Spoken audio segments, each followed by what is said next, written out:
We are live. Oh my gosh, I can't believe I'm back again. I must really love it here, I'm telling you. And I'm and I'm live today with my friends. We got Kane Mayfield in the house. You don't even understand how difficult it was for me not to scream that right now. I know the microphone is right here by my face, so I'm trying to have some awareness around that, but my excitement is going through the roof. My name is Maxximillian. My friends know I'm Maxximillian.eth, but we love all the chains. Here we are with On-Chain Music Cabal because we know that putting your music on chain is something that every musician should do. We're here talking about music today. We're talking about what's behind our lyrics. But the thing that's important to remember is that all the music that we're sharing, all the things that we talk about, we're putting this on chain. It's not something that's going to just live inside of Spotify. It's not something that's going to live on iTunes. This is music that we're creating as legacy. And so, in this way, very much, I consider it fine music. It's not only music, it's elevated. We're taking this to the next level and creating a different experience. It's not only a song for you to play, it's something for you to own, a piece of art, a piece of history. So keep that in mind as you're vibing with us, as we're talking about these pieces, as we're talking about the music. Understand that this is not just songs, it's an experience that you can own. So without further ado, let me introduce my friends. Let's start with newest friends first. And I want to go with Kane Mayfield as soon as, I don't know, he might have stepped away for, oh, you're back, I'm here. I'm Kane. here. All right, yeah, I want to Uh, introduce my friend Kane Heretic. Mayfield. Yes. Hi. How are you? My office ain't baby proof. That's why he's not usually in here unattended because there's bullets and buttons. There's all kinds of shit in here. It's a place for me. She ain't supposed to be in here. This is a private place for me to come and do my business. And it's a mess. You can't really see the mess because I keep the camera in just such a way that it looks generally organized. It is not. This rest of this room is chaos. So I got to make sure he's not eating a knife handle or something. Just something that's going to have me have to explain it later. But yeah, I'm Kane Mayfield. I make pictures and I put my raps in them, and then I put them on the interwebs. And sometimes cyber people like them, which is really fun, and they give me magic internet money. And yeah, and then I say words, and some of them are silly. And I try shit, build stuff. I have a website now because I'm getting fancy. I'm gonna start wearing shirts with collars. Website is kanemayfield.com. And yeah, just trying to get that globalist money, some of that Clinton Foundation money. I'm not going to change my name because I already got the website. I'm going to change the pronunciation though. Kane Mayfield. That sounds like some global shit right there. I get the globalists.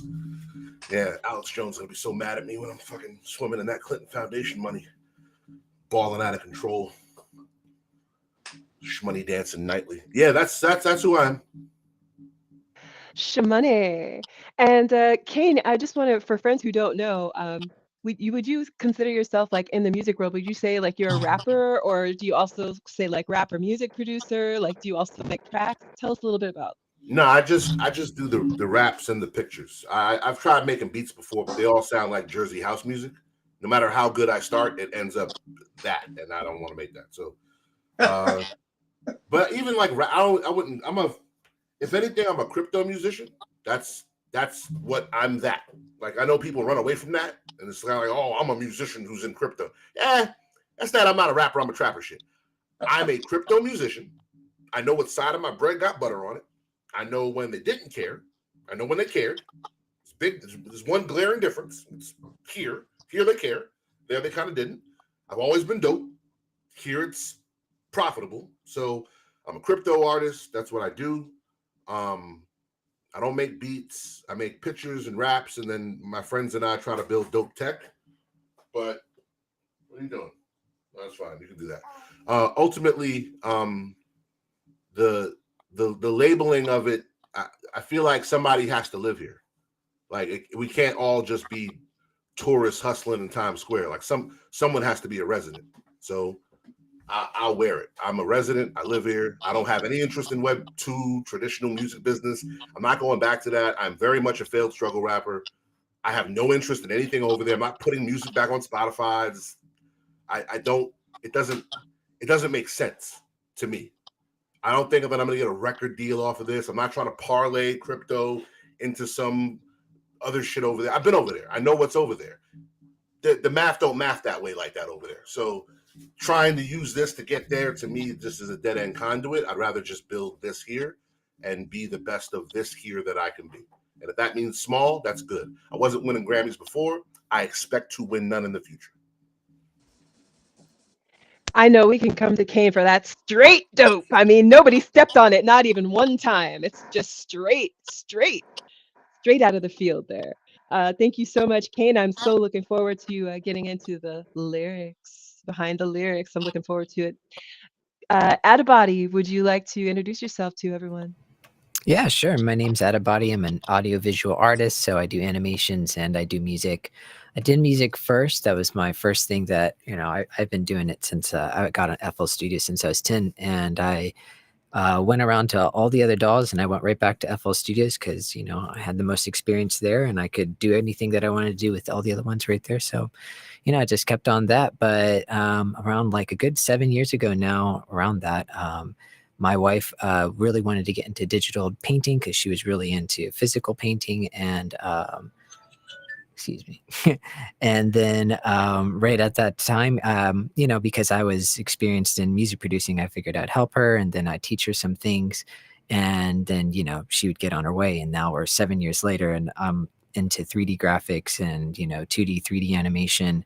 And I love it because it's very music based and it's something that is a huge part of my artistry because a lot of times I don't have lyrics into my art. It's all like instrumentals and I have visuals that go with it and accompany it to convey the message that I mean to. And but it's something that I still work with mini vocalists. It's something I really like to do, and have nothing against it. But just like with my own art, it really is. It's an audiovisual experience. The animations and the music are really meant to go together. Otherwise, you're like missing half of the entire the art.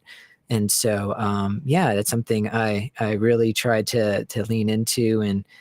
But at the same time, I like to have fun. I make a lot of meme stuff. I've remixed a fair amount of cats in my day, and other fun shit like that. So, I keep it fun, but I also have a really serious side, and I'm also really heavy into Web3. I'm building with the ZAO, which stands for the Z Talent Artist Organization. I'm a co-founder along with a lot of other incredible people that are just trying to make a DAO, a new DAO actually, that's really meant for supporting artists, but in a very open source way. So we're trying to get into more proprietary things, but it's all in the effort to support the DAO to keep it going on, but more importantly to like get some money flowing back into the artists and what they're doing. It's a whole thing that's run by artists and for artists. So I'm really a part of that and building that. And we have an event in Miami, Zalchella. So I've been super busy preparing for that. And but that's I'm kind of like with Kane. I came from Web 2 and I went into Web 3, and then since then it's just been such a different experience for me, mostly because I just connect with the ideology and the philosophies, but also the technology. Consider myself a bit of a technologist. I really love exploring new ways of being. So Web 3 is always something that I felt was a natural fit for me. I do explore a little bit still in Web 2 and not fully like, Web 3, because I still like my YouTube that I still want to push at some point. But, it's more of like a 90-10 at this point, where 90% of my effort and what I want to do is in Web 3. And then I have some plans that I'll eventually do. But, who knows? Maybe as time goes on, I'm just going to go 100% to Web 3 because it's doing really well. And I really enjoy my time here.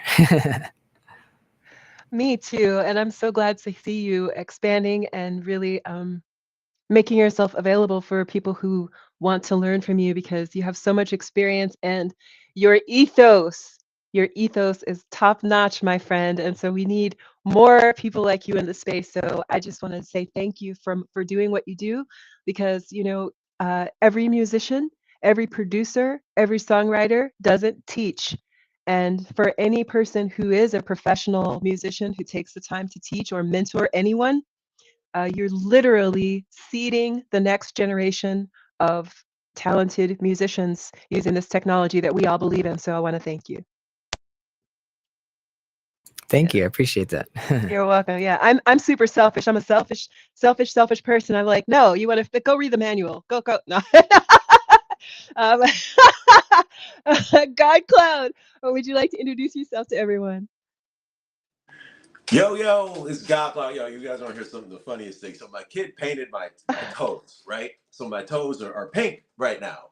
And every time I look down at my feet, I'm like, oh my God, whose feet are these? And I'm like, they're mine. So I keep going through this like situation. But other than that, GodCloud here, finger drummer, multi-instrumentalist, vocalist, rap, I do it all. Constantly surrounded by instruments. Was the first finger drummer to put an NFT out on the Ethereum blockchain. Currently the CTO for Malas Palabras Records. We got a lot of cool partnerships and everything coming down the pipe as well. Yeah. What else do I do? I got to comment on this. As I hear, I always hear it. I remember when I had posted that I wasn't gonna call myself a Web3 musician anymore, just a musician. I remember I think Kane was one of the first people that hit me with the Jay-Z OJ, okay, and I think it's dude, obviously do whatever you feel, you know what I'm saying? But I feel like I'm trying to get something out of everywhere, and I feel that all this stuff is, it's all in the same, it's all on Earth. It's all on Earth, it's all in the Milky Way galaxy. So I try to do it all. I still very much celebrate the fact that I got the first finger drumming NFT out, even though that might not resonate with some people. When I told my in-laws this, they're like, "What the fuck is this guy talking about?" They're like, "Yo, is he smoking that shit? Like, what the fuck? Like, what?" But I'm proud of that. But I'm still very proud that I can still stand in the Web2 space and get nods from from these like DAWs and from these production software companies and shit, So yeah, so while I respect you guys' ideology on that, I still very much just want to be, a musician, and I'm proud of that as well. But yeah, that's me. And I know we're gonna be talking about some other stuff today, but I'm hyped to get into the convo with everybody. Yeah, me too. And I want to give everyone an opportunity before we get into the lyrics. Is there anything that's maybe anything on your mind, anything that you wanted to talk about before we get into the lyrics that's related to the topic even loosely? No? Oh, yeah, no, I appreciate this moment to do that because it's been cool. It would be cool to do that. Give some things, but yeah. Also, just kind of, I feel like I'd be a little bit in the in between of GodCloud and Kane. Like I said, I see GodCloud's point big time, but I for me personally, I enjoy. I really hope that the Web3 does as well because of a lot of the things that are available there. But no, I totally see you there. But 100%. That's all I want to say. Right on. I definitely am firmly in Web3. I my original beginnings was definitely in Web Zero music. For fans who've been following me for a while, you know that I even worked at record labels. I've worked at recording studios.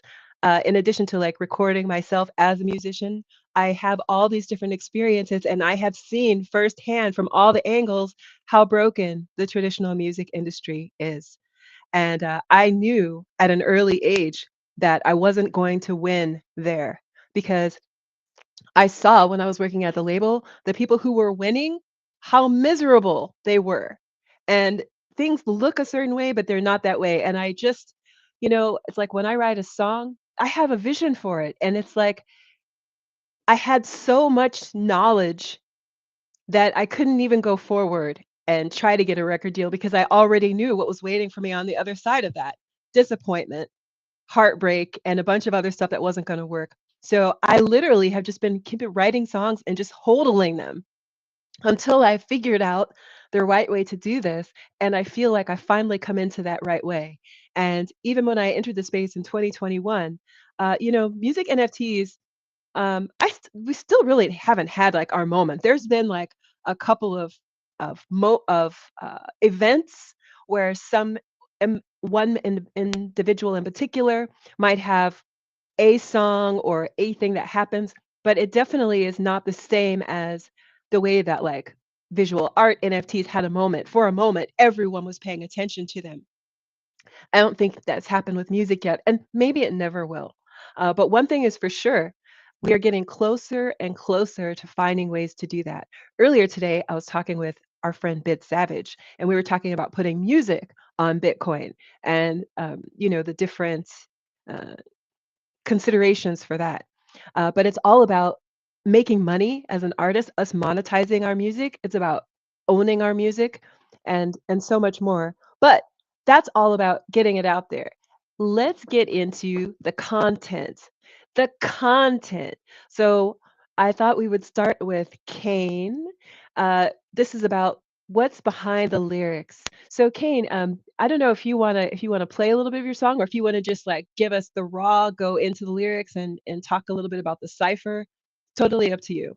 Yeah, sure. I mean, like I've always done more than probably was asked of me lyrically, and that's just because that's the kind of rap I like, kind of rap I make.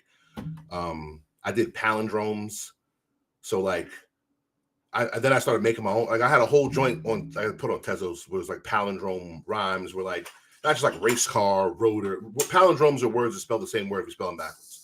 So race car, rotor, but then it's like, buddy, you were quiet the whole time, and then it's just you're gonna shake the roof. Kids are amazing. But then like a man, a plan, a canal, Panama, and that's fun. But like snug and raw was I saw raw and guns. That's a palindrome. Then it's like what I told them. The devil is alive. So if you got it honest, living on a clover, if alive, erupts a vast pure evil, a fire volcano, burning your wings in halo if you fly. I'm hitting from all angles. You start from volcano and start spelling backwards. I just left you a surprise. And the surprise is on a clover, if alive, erupts a vast pure evil, a fire volcano is a palindrome. Yeah. So yeah. Like it in all reality, and this is like the downsides of how I am, right? Like the downside of how, like the difference between me and GodCloud's philosophy. He gets to bring his shit with him. I have to leave all my shit at the door because none of it matters here. In real life, I'm a deadly MC. In real life, rapping outside with me is a bad idea.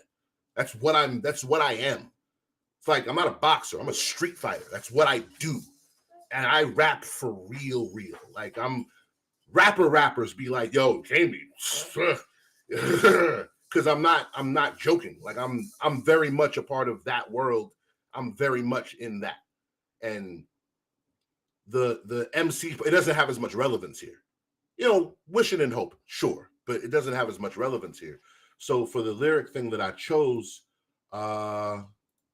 this is a thing that people have never seen before. So this is the player for the thing that we built. And inside the player, obviously, is the lyrics. It's me, Razkaz, Money B, Numbskull from the Loonies, Homeboy Sandman, another dope MC, was on Stone's Throw. And of course, the guy who invented Bitmap, Bitoshi Blakamoto. People don't know he raps. So all the lyrics are in here for everybody, and you can see everyone's lyrics. But next to mine, you'll see something that says proof of work. And proof of work is kind of a play off of something that I used to do years ago. No. That's a flask, son. You can't drink with me until you're. I thought you were telling me I was just reaching for my coffee and you said and I was like, No. I'm sorry. I wasn't even looking. Please remain caffeinated. I think we all grew up with right? Yeah, my eyes are crazy. But the proof of work is, I used to do a thing called Follow My Flow Fridays, where I would take a very complicated rhyme and break it all the way down and type out what everything means. And like, it was a flex because like everyone can't, there just isn't enough to break down in most people's rhymes. Just to be very fucking honest. Most people don't have tons of deep content. So like proof of work is that it's follow my flow. So I break it down all the way. So it's like Euclidean geometry. So when I say, skipping through 16s, new serial. My killers are written in 6D, Euclidean, the Carbo Desert of Blue Phineas. So a 16-bar verse that I create for breakfast cereal is also serial as in killer, but I write them in 6D, which is Euclidean geometry, doubling that, the three-dimensional of what we think of as real.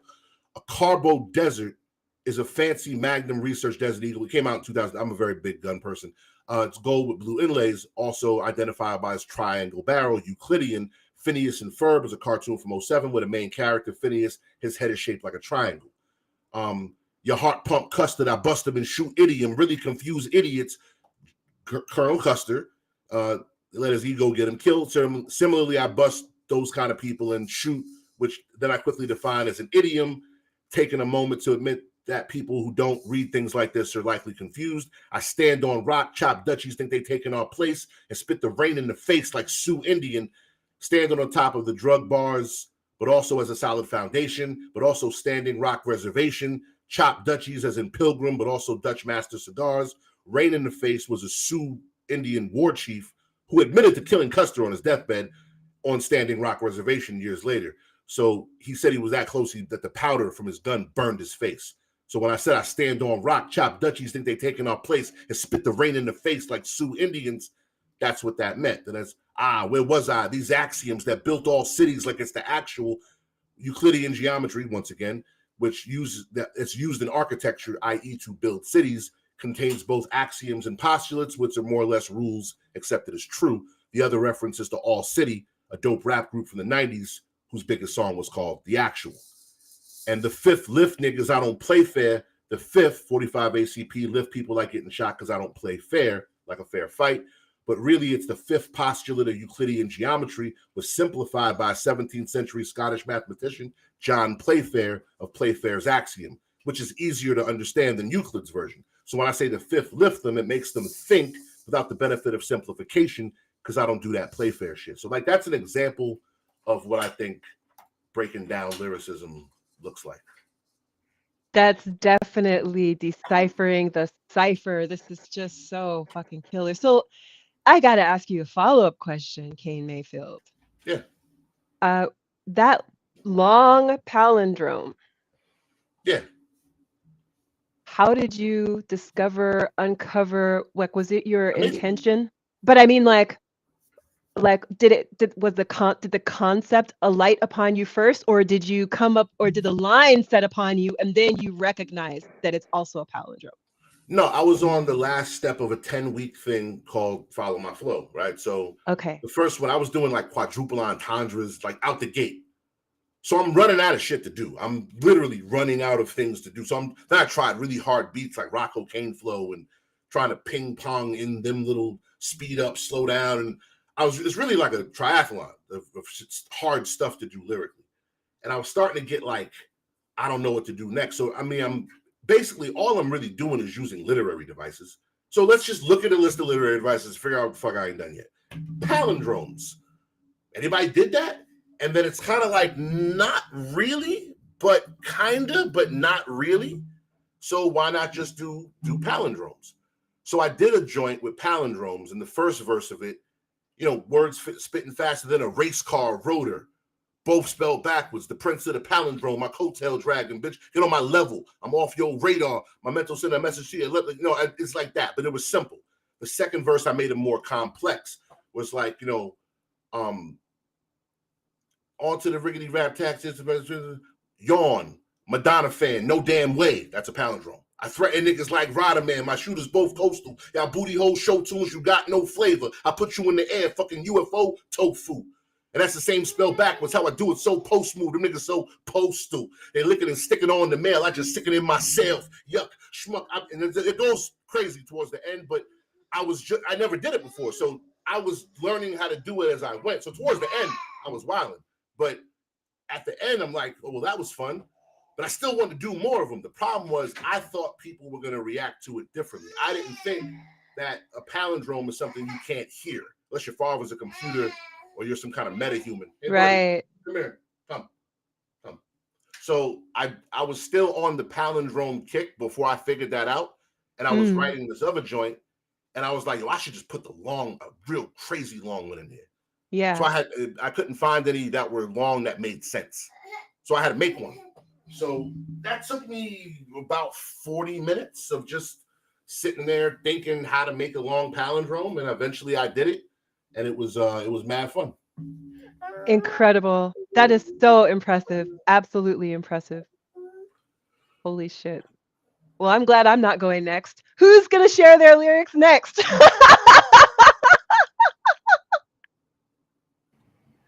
Doesn't matter to me. I'll go next. I'll go next. Okay. Yeah, and you know what? You know what's funny? First off, Kane, that shit was flying. Fucking fly as fuck, Yeah, Kane. I gotta super say, dope. man. That was super dope. I gotta get some sound effects up in here. I gotta get the like Yeah, you gotta get a sound. applause, mic drop, Um, the bomb. But yeah, and you know what? Like when it was funny when you mentioned like, hey, like what can you share without you know, without Going to getting, you know, jail. yeah, go out, yeah, let's be real, without going to jail. I was like, shit, like, okay. I'm like, well, I've already been like tried and convicted of these things. I'm like, but I'm like, you know what? Let's think outside of all that. And I'm gonna talk about something new that I'm doing. And I can here, let me see if I can pull it up really quick. I think I should have it here. Yes. You know, like couple things here. And this is pretty exciting for me anyway. Oh my god. I just updated this drum kit shit. But yo, this shit sounds fucking mint. Addictive drums, smoking.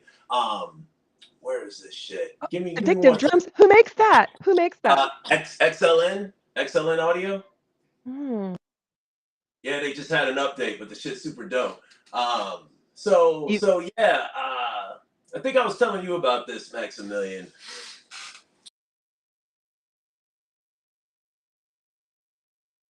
Of course. Sorry, I got a phone call. Oh shit, am I still here? No, Y'all you're hear me? here. Yeah, Shit. 100%. No, you're good. You're good. Oh, so you said addictive piano too, you said, huh? Yeah, that's it. Also, yeah, that all of their stuff is great. Yeah, addictive drums is too, but yeah, they're addictive piano, addictive drums, freaking yeah. Yeah, all their shit's fly. They you know, they've been good to me. They hooked me up with their whole library of Library. you know, just to fucking, you know, make videos. I'm like, hey, okay, sure, like, fuck, you know.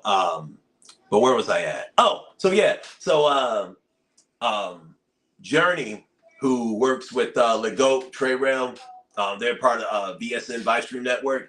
He hit me up, and now I haven't rapped in a long time, and I'll do a quick, you know, little backstory too. Because you know, I was always one to kind of, you know, keep it real, keep it raw, and I've had a very sordid life, you know, and let's just say my family had a brush, right? And I'm like, shit, you know, I'm like, damn, if they stay there, like even at like after all this fucking time, they're still buzzing around, like fuck. So that made me kind of stop like rapping like how I was rapping, right? So then I started kind of rapping on this super fast like woke shit. And when I was a kid, I got into a bike accident and I broke my the bone up here and I lost one of my front teeth, right? And having the fake one in, it makes me it's hard for me to enunciate. So that's why I got a lisp, right? And when I started wrestling, I would get that shit knocked out. I get hit in the mouth and I'd get the fake one knocked out. When they put it back in, it'd be in a different position. So I can't rap a lot of my old shit because my mouth is different now, you know? So I had to go and start writing different because I couldn't say shit like Oh how I was. my God. Yeah, fucking crazy, right? So on two levels, on the content level and on the, like, I guess you'd say like rhythmically, and even, yeah, I guess even on the physical side, I had to change completely how I rap. Right? So I'm thinking like, okay, cool. This is kind of a blessing in disguise. Let me just go into the beat. So I go into my beat bag, right? And fast forward, I'm just doing beats. I'm not rapping much, you know? But Journey hit me up recently and he's like, hey dude, like I got this concept for this project called Urban Sci-Fi Music.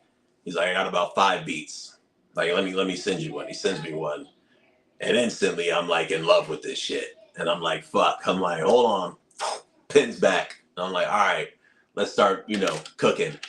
So I'm listening to the beats, right? And the whole way he's got it structured is like, it's like short minute, 2-minute tracks, right? And this reminded, I think I maybe was talking about this in the Cloud Point space, but it reminds me of the outro to this Gumby tape that I had growing up.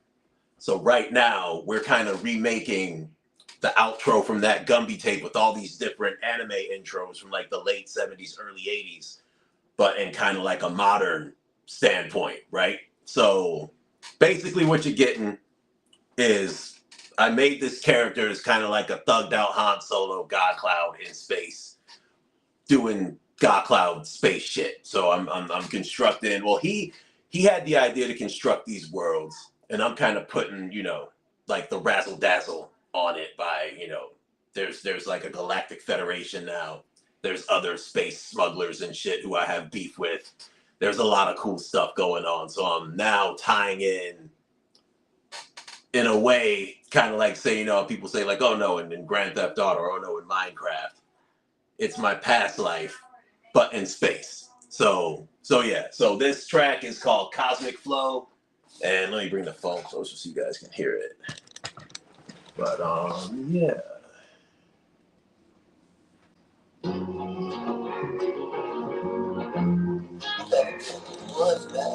I hope this is the one with the vocals. I'll feel stupid if it ain't.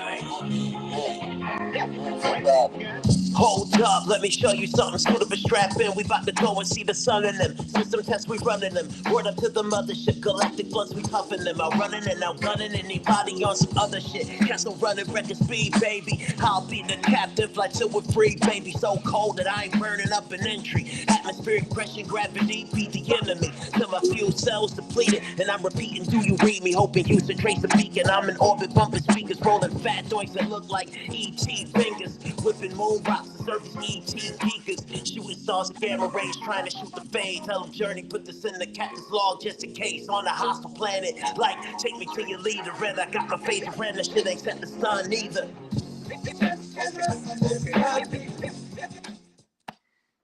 But, yeah. I love it. I love it. I love it. I want to listen to that on the way to the mall. I'm listening. I'm going to pick up my friends. I'm listening. I'm on my way to the Beverly Center. I'm listening. I'm on my way to the beach. I love the vibes, GodCloud. Thank you. Yeah, I'm super Yeah, I proud got to of tell you. Hold on, I got to tell you one more thing though. Like it gave me the instant hype juice. Gave me the the what? instant The hype hype. what? Instant hype juice. Oh, okay. Nice. Yeah. I thought you said something else. I was like, wait, what? but yeah, so in that, I'm pulling a lot of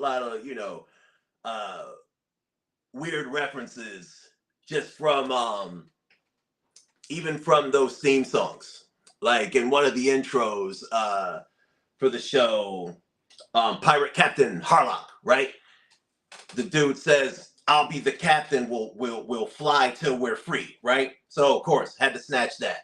And then I say Kessel Run in record speed, right? If you ever hear when Han Solo is bragging about his feats, he's like, yo, I did the Kessel Run in 12 parsecs. You know what I mean? So that's always something. And if you don't like, so basically when he's talking about that, when they go into warp speed in Star Wars, right? They have to do this in spaces where they know they can just go straight, where they know they're not going to hit a planet or hit like, an asteroid belt or whatever. And when you're doing the Kessel Run, there are points in which you can do it quicker in less parsecs. Because basically when you go into warp speed, then stop and redirect yourself, that's a parsec, okay? But what Han Solo did was that he skated along the edges of black holes to do it in 12 parsecs, which is why it's so like, what the fuck, So yeah, and then another line that I had in there kind of is like a personal thing, but it's a nod to Square Pusher, right? Because I fucking love Square Pusher, and even it's something I like to do a lot which you could call this stealing if you want to, but I will take like stuff from different genres. Like, so Square Pusher's got some wild bass solos, right? I'll take some of his bass solos and take the rhythms from that and make it be raps, Or I'll even take rap, like I've taken, like in college, I took a Styles P verse and turned it into a bass solo, like just shit like that. That's, and I feel like it's fun to do that, and I can avoid plagiarism. But when I say so cold that I ain't burning up in entry, right?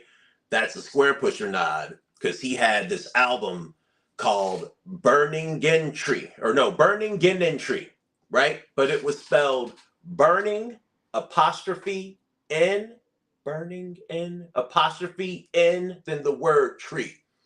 And a lot of people like colloquially call that Burning Tree. They're like, oh yeah, the Burning Tree record. But I'm like, no, it's not Burning Tree. It's burning in entry. Like when something's coming into the atmosphere, it's burning in entry. But he spelled it really fucked up. So yeah, I threw that in there, and yeah, there's a bunch. I don't want to break down the whole like every line, because I think some things kind of explain themselves. But yeah, I'm really excited to kind of be taking this, taking this journey, no pun intended, with Journey, and constructing these worlds, and like flexing my nerd muscle. Pause. No Diddy. But yeah, so I'm excited to kind of get back on my pen, because I've been just making instrumentals and just doing the finger drum and stuff for so long that I don't think a lot of people know that I like rap. Like I rap, you know what I'm saying? Like I'm like, not, we hear a lot of people rapping in Web3, and it's what it is. It's what it is. But like I'm pretty proficient with it, So yeah, I might have to be doing that. And yeah, hope you guys enjoyed the jam. Big time, big time. Love it, love it, love it. Love it. All the deciphering of the ciphers. I feel like it adds so much depth. What's up, Kane? You fucking rugged me, GodCloud, because you make this having a baby while you're doing shit look like it's not a big deal. I think this nigga said a penny, and that's why I was gone. I'm sitting here like, what are you doing? Every 5 seconds, he's off into some sort of. He's like a suicidal house cat. What's mad mischief? And I'm like, now I'm not sure if he ate a penny. Like, do I have to do I gotta disclose that when she gets home? Like, I'm not sure if he ate it, but I'm not gonna. If you don't ask disclose. Me, no, I'm not fucking disclosing that. Yo, I think he might have that ass ate a penny though, and I'm not. It'll be fine. He'll be fine. You can poop penny. You can poop penny out. Penny's not big. You can poop penny.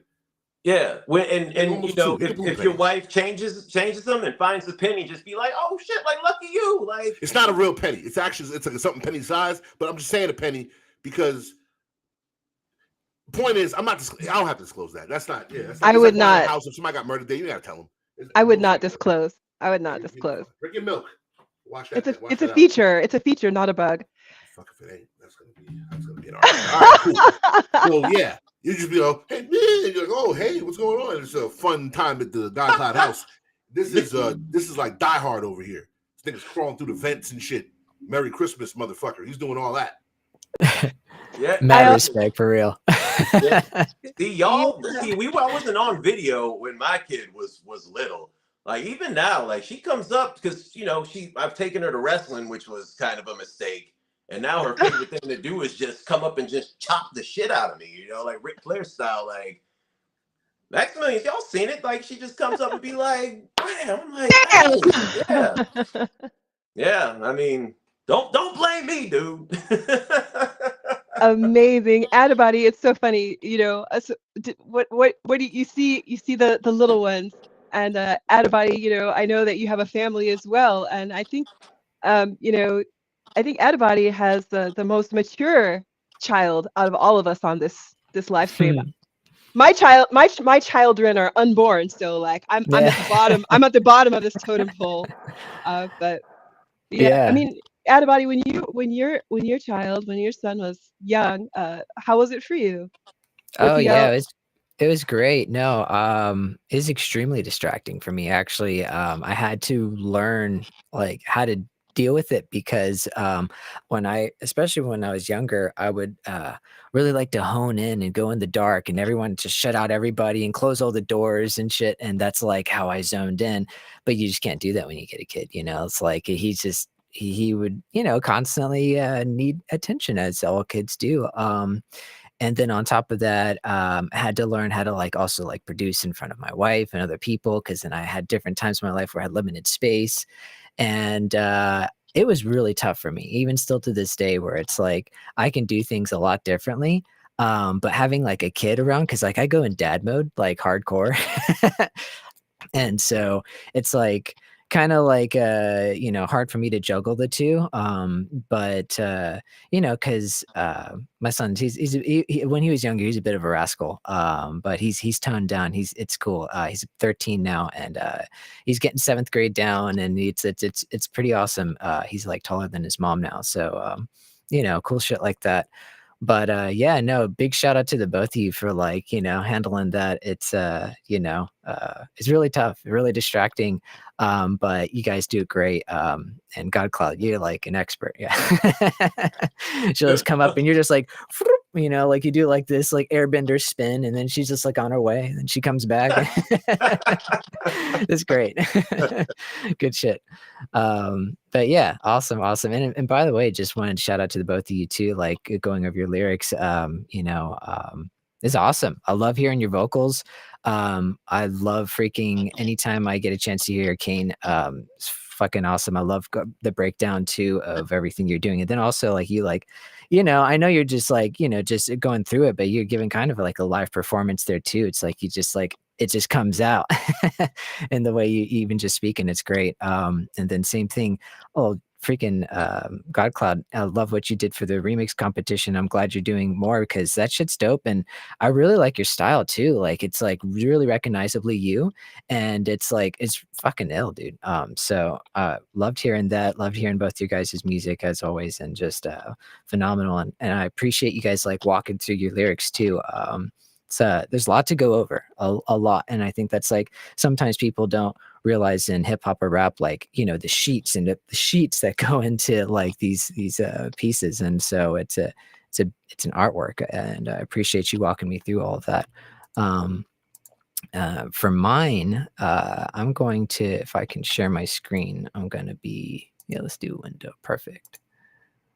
Cool. I like that we can share screens, but for my Me piece, too.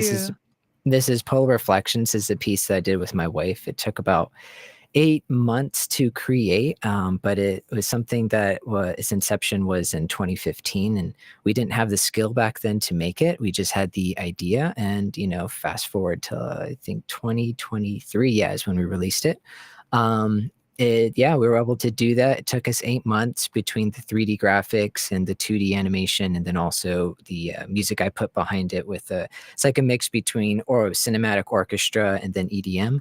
And the lyrics, it's like I said, I almost always do instrumentals when it's by myself, and then I have like animations in the back. But for this one, especially, this is going to be a 4-track EP, and this kind of sets the stage for the whole tone, and felt it was really important to have this lyrical aspect to it too, to kind of lead the audience into the mood and the message of the heart of everything. Excuse me. So it's Polar Reflections, and it's based on kind of this dream that I had when I was going through a lot of my illness, not knowing what the hell was going on. It was like a 5-year process to figure out what I had, and it was the lupus, and they also attached fibromyalgia, but lupus is like definitely the thing that messes with me the most. But in doing that and going through all of that, there was like a lot of mental shit that was going on, and I would have like these dreams, and one of them that was like really crazy was this, I was like floating through all this crazy darkness, like dead, decay. It's like, on paper and just describing it doesn't sound too great, but what ended up happening though is that it was like what's the word, I forget it, but it's like a symbol, I keep wanting to say architect. It's not architect, but you know what I mean. But archetype, excuse me. And it was very archetypal, where everything that was dying and decaying was like a part of like this feel. And I almost got like this sense of what do you say? The the person who made a Nightmare Before Christmas. Sometimes my words have been leading me Tim lately. Burton. Tim Burton, Burton. thank you. Yeah, very Yeah. Tim Burton-esque. And as I was flying and I made this realization, this is beautiful, even though it was like very haunting, like everything changed. It turned into this insane field of everything that could be that, and that dark, decayed, dead bones. But it was beautifully and artistically done. My brain just like made this entire world. And as I was flying through that and seeing that, I like made these realizations that like you can have friends in all places. And I think that during that time when I was going through a really low time, a lot of people were telling me, you know, stay positive, you know, don't go down. You have to, you know, you have to keep going. And I think that that was a real big part of me that was saying like, no, I have to feel what I'm feeling. I have to go into the like really explore like what this means and how to like really incorporate this into my life. It was, you know, it really brought into light the value of shadow work and really going into dark places that a lot of us don't want to go into. But in doing that and doing a lot of different modalities, whether meditation, dream work, but also a lot of psychedelic type of things too, big into that, where it's legal, of course. And one of the things that, it just led me to also, is kind of part of my name, AttaBotty, and like AttaBotty experiences are a big part of like what shifted my whole philosophy on life and really brought me to a much more calmer place. So this is like a kind of a package of all of that put together, of my thoughts over the last, you know, since 2015 when I was making it, and all the realizations I was making during those really pivotal times for myself. And I just wanted to like capture that and also showcase it to other people, because it really actually caused me to dive into theology.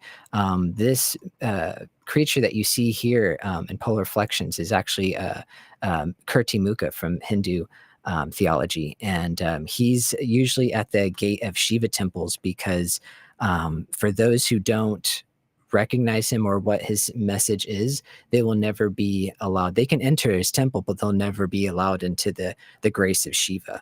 And he's like known as the ultimate gobbler. He was a demon who was basically created to eat this other god. He didn't get to eat the other god, so Shiva said, eat yourself. And so he did, and he ate himself all the way up to his head. And so he's this uncontrollably eating force, you know, that you can't stop. But if you see what's caught in his mouth is the mythological Ouroboros, which is the never-ending life and rebirth. And so for me, it was like, it was this message of the only thing that Kirti Mukha can't swallow is, the cycles of death and rebirth itself, the dualism itself. And so right there, I felt like it was this, especially with the tree of life in the middle. And if you see it in the reflection, it's actually the exact opposite, that it's an ultimate gate that I actually had this conversation with Chris Law from Omni Reality. He was like looking at it and he was like telling me, it's kind of confusing to me, because like in a lot of Hindu mythology, and when you see like the dualism, it's something you're supposed to get past. You're not supposed to stay stuck in it. And this is almost like the most everything perfectly put together of being stuck, where it's like just pure dualism. And that's where I kind of like went back to that. This is a gate. This is, from you understanding, just like at the Shiva temple, that from you understanding that, from you getting to that point, you can be at that center point between not at the edge of the wheel where there's an up and a down that's you're either on top of or you're on the bottom, but in the center point where you're still. And so that's what this is essentially based off of. And it's, so right here, I think that it kind of all gets encapsulated into the first verse right here, where it's, where all is one, you will only find reflections. Weaved by the way, they intertwine the dual. A paradoxical harmony, an eternal dance. On the axis mundi they spin, on the edge of life's wheel they play. And so essentially with this, I'm kind of taking that message of being in that center point, but also going a little bit into the Taoism of having the joy of life. It's very famous, this story. It's been told in many different ways, but it's like Lao Tzu from Taoism, Confucius from Confucianism, and the Buddha from Gautama Siddhartha, the first Buddha, were all sitting together, and they were served a bottle of life. And the Buddha, different stories, says, "I don't want it. It's too bitter for me. I'd rather not." Confucius does the same thing, where he's like, I agree. There's too much bitterness in that. I'd rather abstain completely. And then Lao Tzu grabs the whole bottle and he just drinks the whole thing down, dances around them, and then falls to his chair. And they're all like, "What the heck happened?" And many different versions go, but I'll summarize that. He's like, "You guys didn't give it a chance, and I drank the whole thing, and yeah, there was a high, and yeah, there was a low, but it was an experience."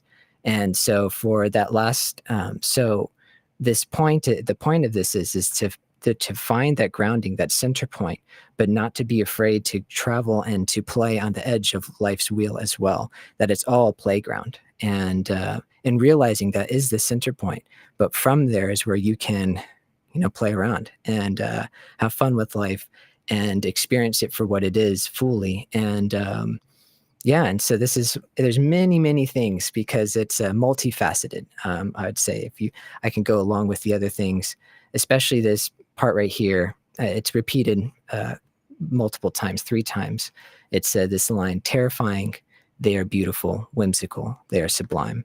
And it's again, it's this ultimate balance, and where you see the pros and cons of everything, and where having friends in all places, you can make the that whole kind of grueling realization of like how the perfectly imperfect. And so it's not necessarily a physical thing, because there's so many things that are terrible and wrong, and many people would not like them to be happen to them. So I'm not saying it's more of like an ideological of philosophy of realizing that perfect imperfection. It's a huge macro thing. It's not in the midst of it. It's well past even all of us live and die. So it's like one of those things that, like I said, it brings you back to the center. And then that point, everything is terrifying, but it's also beautiful. Everything is whimsical, but it is also sublime. And so it really kind of goes into these core philosophies of, because with me, like just as from my experience, like dealing with the illness and learning to accept it was part of me realizing the beauty of that illness too. I have a club foot as well. And I always said, if I didn't have that, I'd probably be really, really heavy into sports.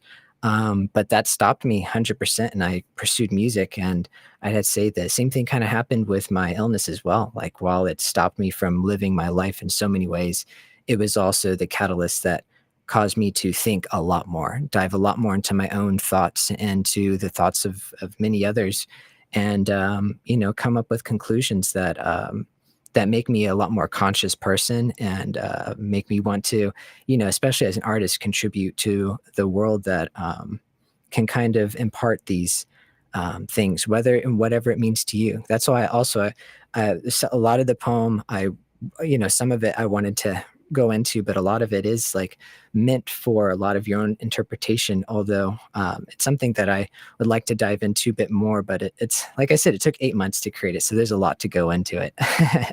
But that's just a little bit of explaining the lyrics behind that piece, and my creative process as far as that, because like I said, I'm not so much a lyricist as much as I try to speak melodically and visually, but I felt like right there, especially in the cinematic moment that it came in, it's really important to have it in. AttaBotty, thank you so much. And that's so exciting. And, I remember the first time I experienced that piece, it was actually at Art Basel.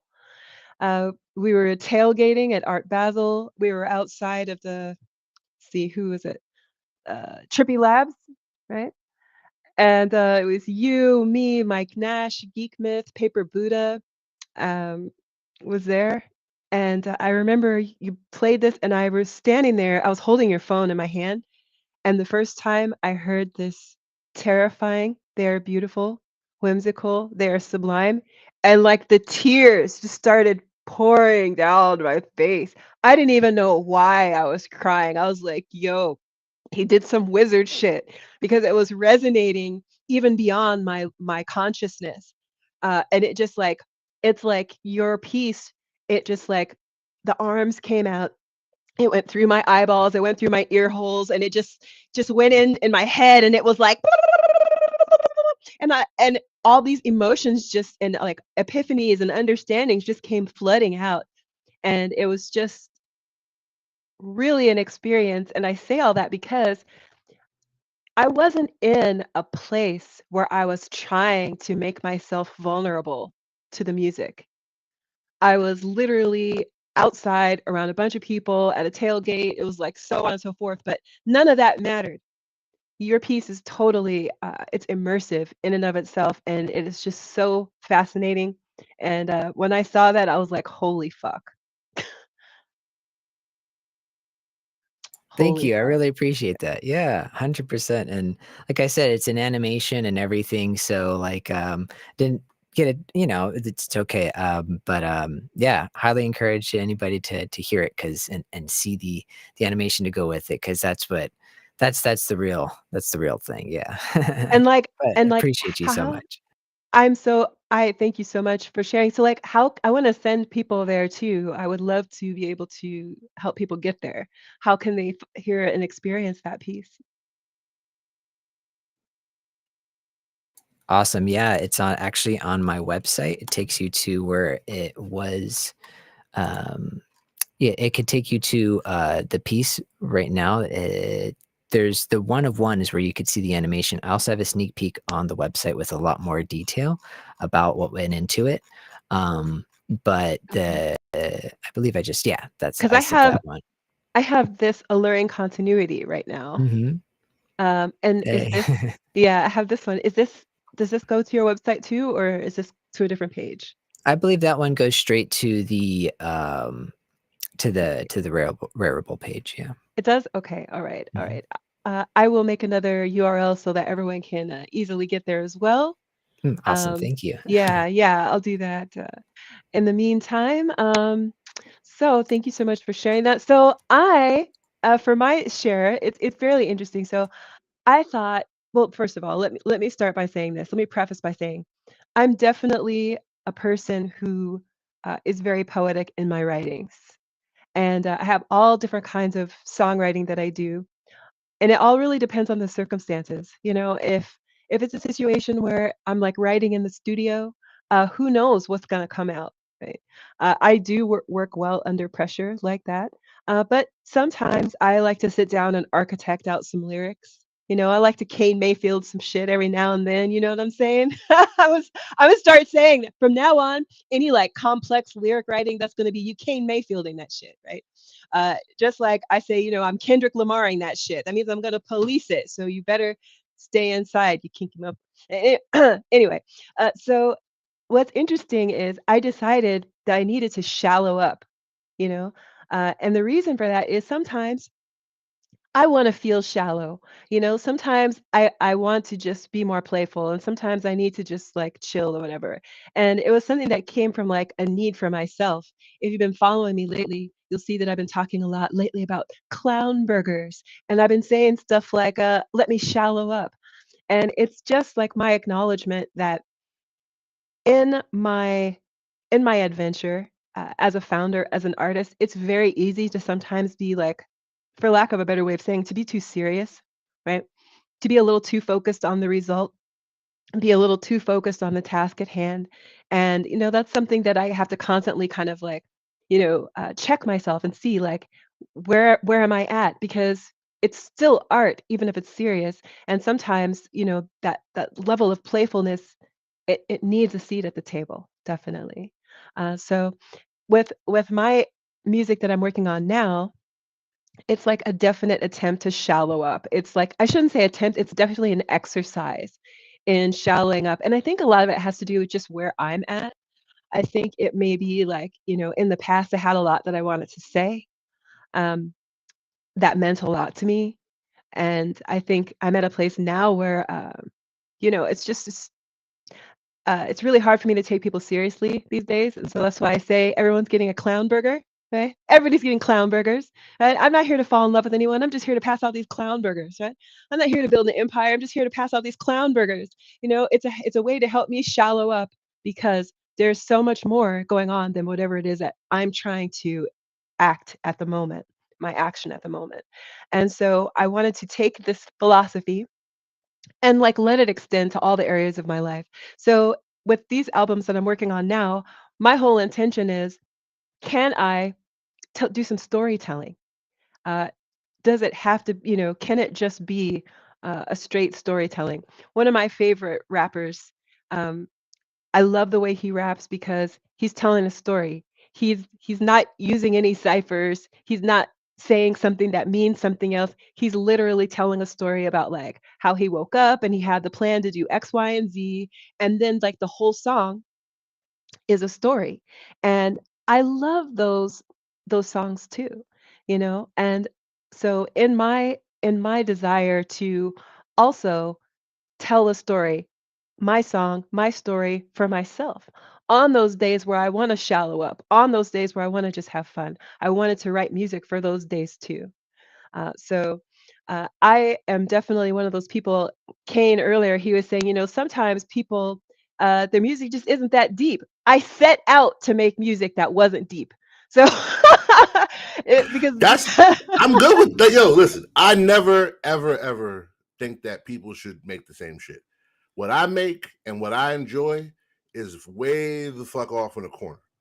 It's heady rap nerds who like arguing metaphysical shit. I Like, love that. we're still decoding Lupe Fiasco's mural like we're debating string theory. Like that's the corner that I sit in. And I like it over there because it's a world I understand. But there's no better. It's just preference. It's like Golden Corral. If you enjoy the shrimp and the delicious lobster crabs, please do that because I'm allergic. I'll be over at the carving table taking extra to make up for the fact that I can't eat shellfish. So, but it's all preference. Like that's why I argue a lot with them leather brimless hat motherfuckers from the 90s where it's just like, man, the real hip hop. And it's like, shut up. Leather brimless hat. Stop. You just told the whole story right there with the hat. Thing as the real hip hop. In 1995, they said it was whack. They said the real hip hop was 88. In 88, it was whack. They said the real hip hop was in 83. 82, 83. Yeah. So Yeah. there's never such thing as the real time. There's a time when you were young and didn't have tons of other shit to do besides delve into culture, and the thing that you attached yourself to became what was real to you. And the same way drill music is harmful, Mobb Deep telling you to punch people in their face just for living was harmful. So it's all the same. So like I like, for my entertainment dollar, because I'm cheap, if I can go back to it and listen on the 5th listen, 8th listen, 12th listen, and still find something new, to me, that's high value entertainment. Other people, they like to get it the first time. Everybody doesn't want to hear tricks on the mic. They just want to hear the truth. Some people just want to hear the truth. The truth can be a sentence that has zero complexity to it. And it has just as much deep meaning and resonance as some lyrical fucking fractal you make people decode for 40 years. So, I like complex lyricism because that's why my logo is a rewind button. Like my logo is a rewind button because the dude was like, yo, you got to rewind that shit. And that's what became my logo. But ultimately, that's not required by anyone's fucking. In fact, most people don't catch it. A dope bar that no one figures out, was it really dope? Yeah. When a tree falls in the woods, does it make a sound? No. Yeah. It does not. Let me be very first one to say it does not. It does not make a sound. No one's there to hear it. It does make a sound. That is never caught wasn't that dope.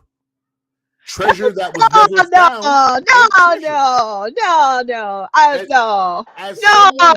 No. Treasure, believe me, it should.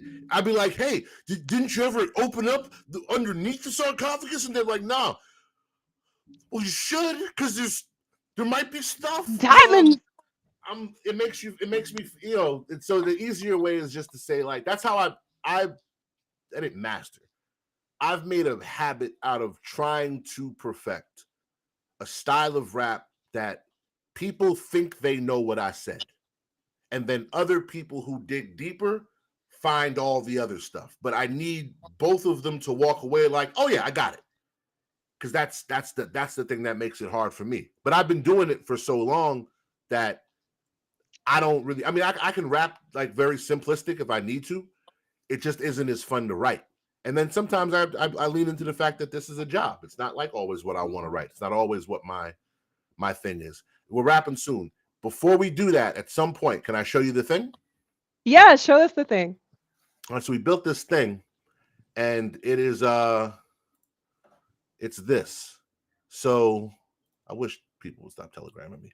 It's this. This is called the Ides of March. We did essentially a music project. Sorry, I'm going to put that back. We did a music project on ordinals. And we figured out how to do it without it costing everybody an arm and a leg. And hopefully, if this works out, we can open it up and let a bunch of other people use it. So it's, it's essentially how async used to be, but it's this. So, Skrilla, Shower Shoes. Shower Shoes is Skrilla's production partner. They did all the Benny the Butcher, Uncle John, Rick Hyde stuff, Dope Hip Hop stuff. Boom Man, who a lot of people in space know. Trash Lights is my guy, and he was the mixing and mastering on Dust. Dope producer also.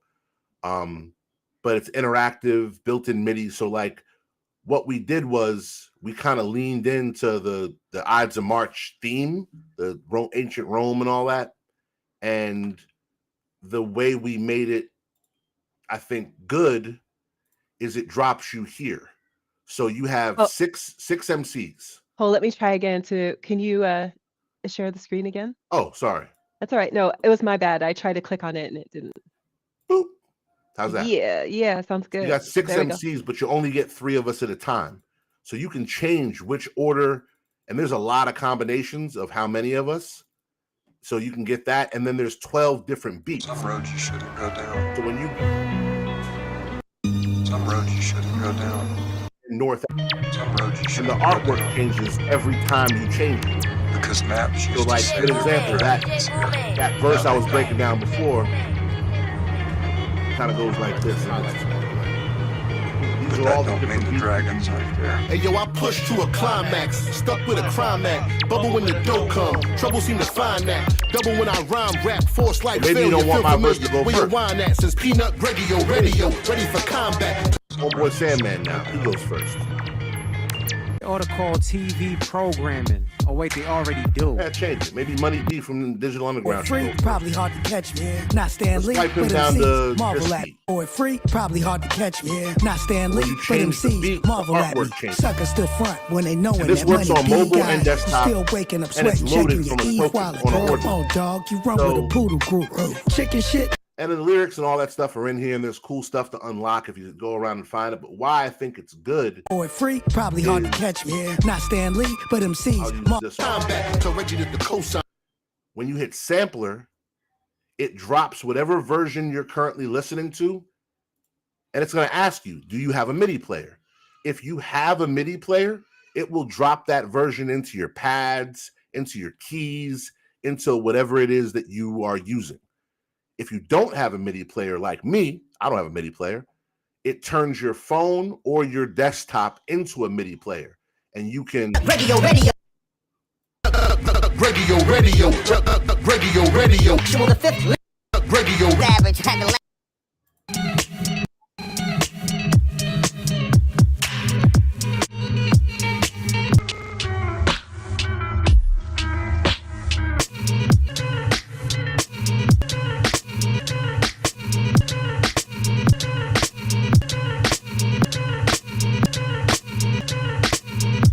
and you can do that in the player. And we encourage people to, it's all CC0. I don't care. Do what you want with it. You're not going to make rap. That's fine. You want to use our verses. I don't care. Put it in a GodCloud, fucking we can both. commercial.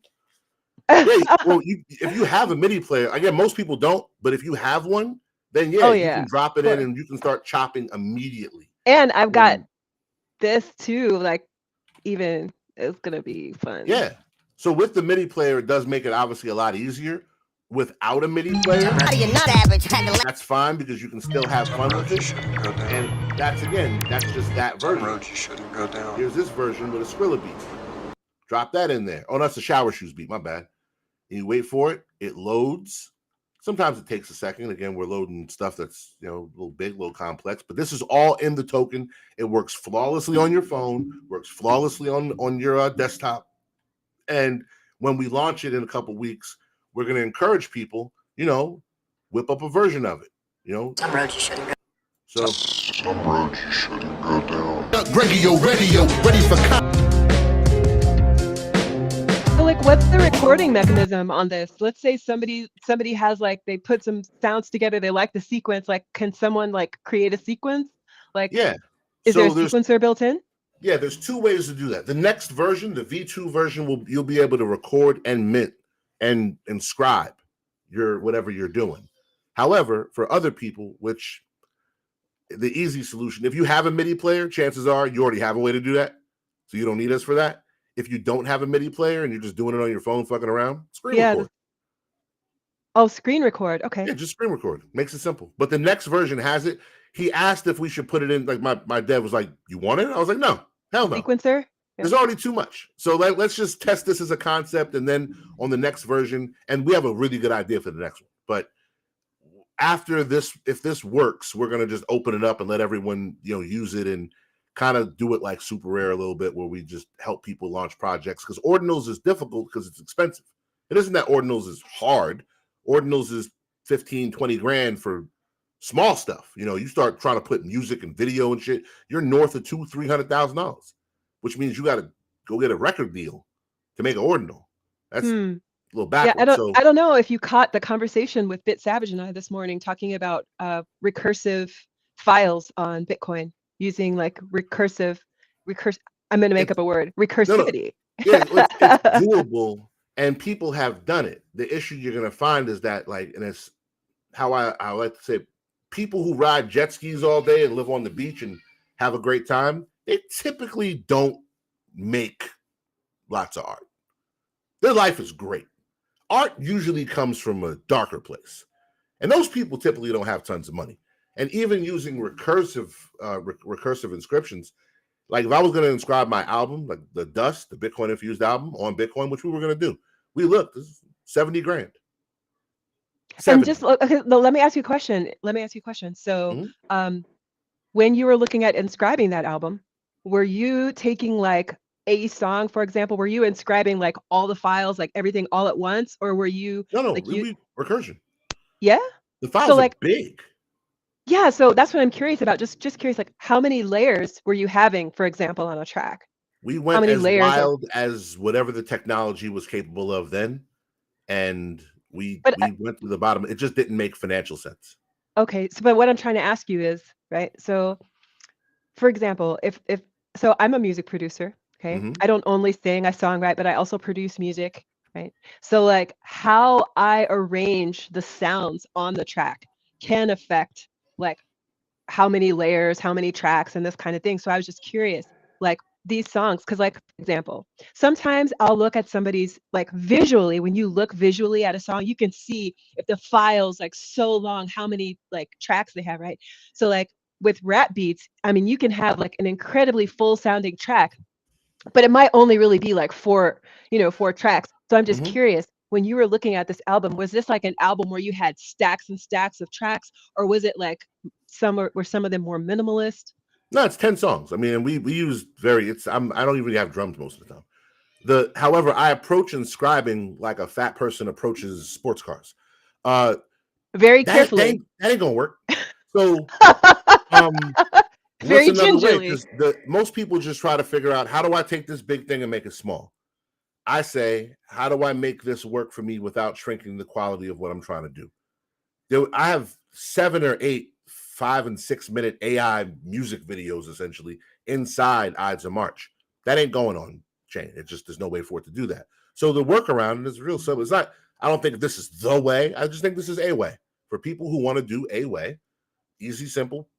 Simon, here's the ordinal. The ordinal is going to be a vinyl record. They're all going to look different.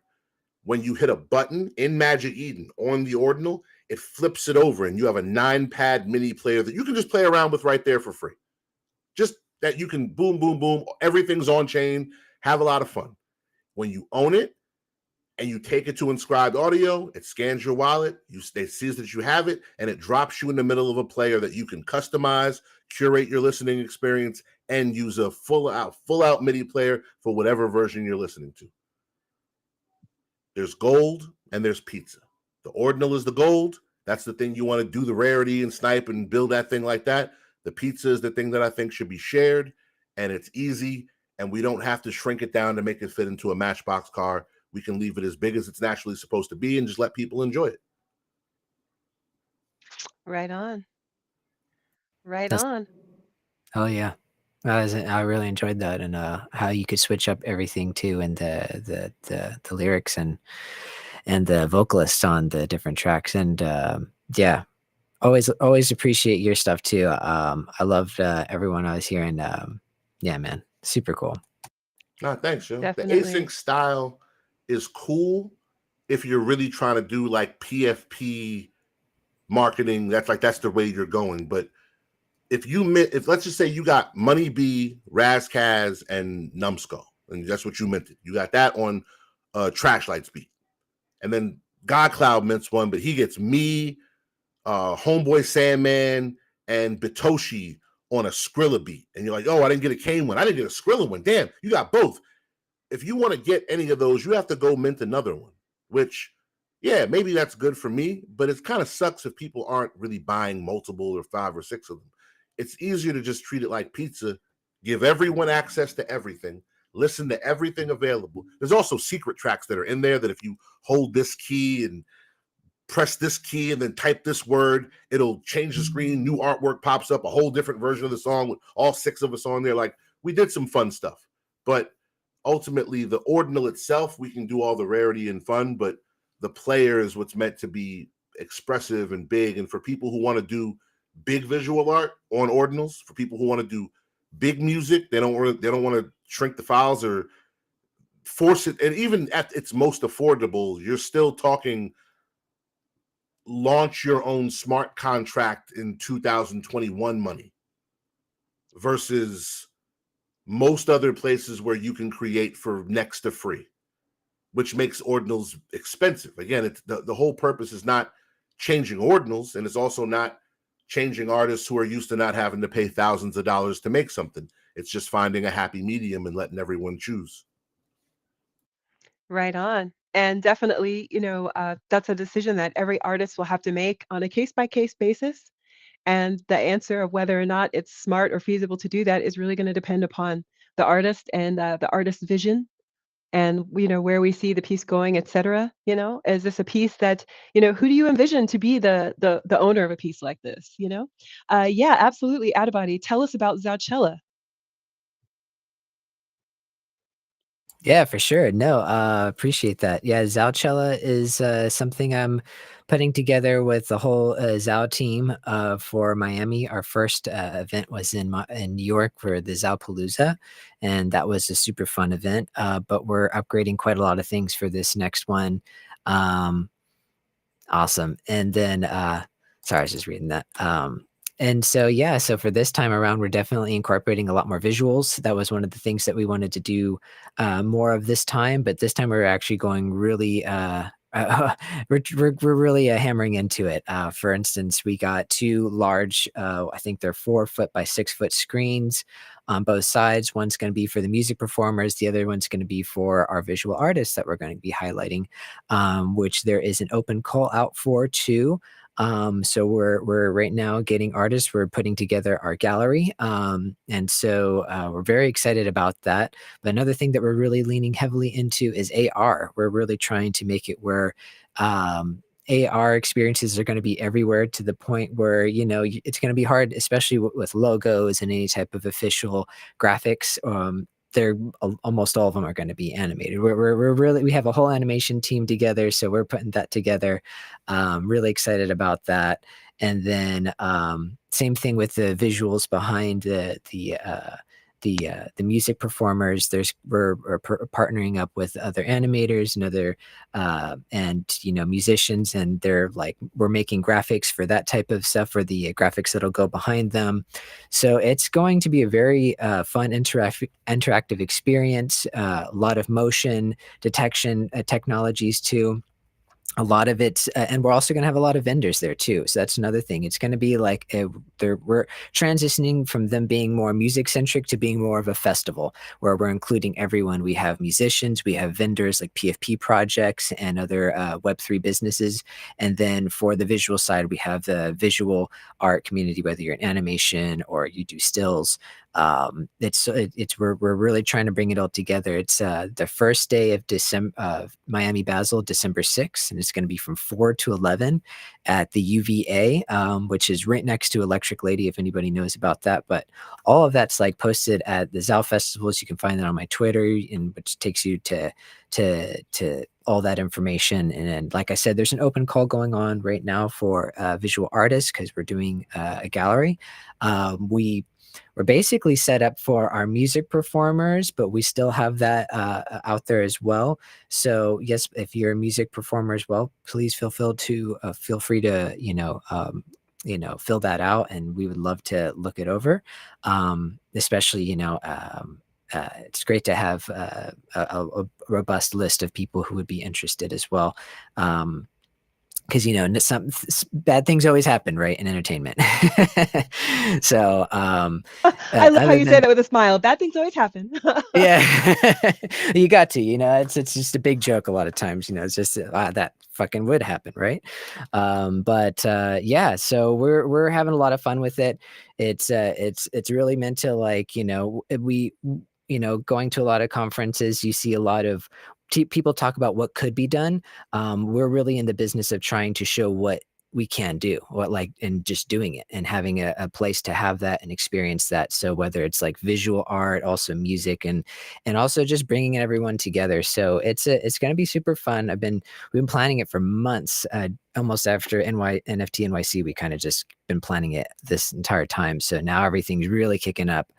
And yeah, I'm actually, like, this whole month, I'm going to be actually like stepping away from Twitter and all my socials just to hone in and focus, because I have my live set that I'm performing, and I invested a little bit over $1,000 between like camera stuff and different things to get the gear going, just so that because there's a lot of stuff that I've been wanting to do and upgrade my performances. So you'll see me there. You'll see Losi, she's going to be headlining. We also got some super cool artists. I don't know if GodCloud wants to talk a little bit about anything, but freaking super stoked. Yeah. We have some amazing artists. Yeah, 100%. So we're keeping it all, like, as much as we can Web3, and also people who are very Web3 interested or curious. So we're growing these. We're doing a lot of different things, but these festivals are super fun, and we're going to be doing one even after this in New York. So we're just continuously planning these and getting better as we go, and our team's just getting bit more robust and experienced as time goes on. So just been super excited about that. Super excited at the different things I'm bringing with my new artistry, especially going into 2025. And yeah, just I appreciate you for having me and being able to speak a little bit about this.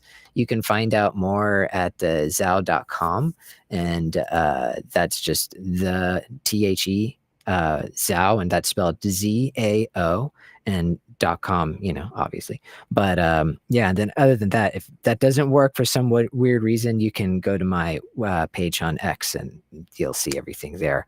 But yeah, that's kind of just been taking up all of my attention right now. Also, like, getting my live set the way I'd like it to be, because we're also going to be incorporating visuals and stuff like that behind. So we have Fail Often, who's going to be getting the MIDI pads, and we're working with him that every time I hit a note on the MIDI controller, it'll trigger visual effects behind me. And so we're really we have time for this. We've been planning very consistently, and just being real organized, and just seeing all of it coming together. It's been really fun. I am so super excited about this. Of course, I'm going to be there, everyone. And hey, let's yay. go. Yeah, I'm very excited to be working with friends. It means a lot to me. Coming from Hollywood, you end up working with people that you don't always like, certainly end up working with people that you don't respect, and certainly with people that you don't admire. So for me, my life dream is all about working with people that I like, respect, and admire. So this is like ticking all the boxes for me, getting to work with AttaBotty. Yeah, and GodCloud, I hear you're going to be perhaps making an appearance at Art Basel this year. Yeah, gonna be sneaking out to just go to my my so but my kid goes, "Mommy, how come Daddy's always going on vacation?" Hey kid, it's not vacation. It's their work trips, honey. but yeah, gonna be doing my thing and be performing. I think I talked about this quite a bit, but I'm re-releasing my GodCloud on Doomsday record, so I'm gonna be performing some cuts from that along with the finger drumming. If anybody's ever seen me perform live, it's a mix of me banging on the drum pads, and then when I have to load the next sequence, I just start yelling at everybody. So, while I'm rapping, drum machine's loading, finish the track to go back and do the thing. So yeah, gonna be doing that. Yeah, super hyped to be, back out and just, doing a thing. It's been a minute, I feel, since I've been at well, I mean, I guess you count NFT NYC, but since I've been at something specifically that was like a Web3 event with the homies, like I've done some stuff with NPR, with the label and all that shit where there was Web3 stuff integrated, but it wasn't like, I wouldn't consider it like a Web3 event because none of, Your friends was not there. Yeah, basically. You know what I mean? It's like, I'm like, yeah, like I'm like the guy in the corner being like, I know so much about Web3, and everybody's like, we literally don't care, bro. You know what I mean? Oh my gosh, that is Like, so the experience. no, We for literally real. don't care, bro. Yeah. They're like, dude, like we were here for the fucking liquor sponsor. Like, yeah, like, oh, so you're the one that made us have to scan wallets to get into this motherfucker. They're like, all right, everybody get them, So yeah, I'm stoked. Gonna be jamming, doing a thing, chilling out, vibing in fucking Miami. You guys get to see my my legs below the knee. I'm gonna probably be wearing shorts and not my black pants that I wear forever. But yeah, hype for Zapchella. Let's go. Legs. Let's go, Let me see those 100%. legs. All about those legs. Yeah, I'm so looking forward to it. So let me just ask a quick follow-up question. By the way, got to give a shout out to Kane Mayfield. He had a daddy emergency, so he had to dip out, but it was so much fun having Kane and rocking with him. And want to say definitely thanks to Kane for joining us. And there's always a Oh, seat yeah, for that's you on the dope. stage. Always a seat for you, Kane Mayfield. So AttaBotty, let me ask a question.